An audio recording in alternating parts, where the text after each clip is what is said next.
विश्वकै महान फुटबल खेलाडी क्रिस्टियानो रोनाल्डो खासमा अरू कोही नभएर रुकुममा जन्मेका कृष्ण रौनियार हुन्। कुरा जनयुद्ध बेलाको हो। सानोमा कृष्ण रौनियार फुटबल खेल्नमा रुचि राख्ने गर्दथे। उनी कट्टर हिन्दू हुनुका साथै गौरक्षक पनि थिए।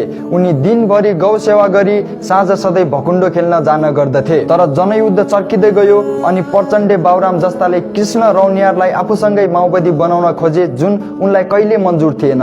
यही कुराको फाइदा त्यति बेला क्रिस्चियन मिसनरीले उठाए र उनलाई अर्को देश लगी फुटबल खेलाउने न्युमा धर्म परिवर्तन गर्न लगाए। पोर्चुगलका लागि नागरिकता बनाई कृष्ण रौनियारबाट क्रिस्टियानो रोनाल्डो बनाइदिए। भनिन्छ उनलाई आफ्नो देशको अझै उति नै माया लाग्छ, त्यसैले कहिले जर्सीमा नेपालको नाम त कहिले नेपालको झण्डामा तस्बिर लिएका हुन्छन्। केही वर्ष अघि उनले कर छलेको आरोपबाट त झन् उनी पक्कै नेपाली नै हुन् भन्ने प्रमाणित हुन्छ।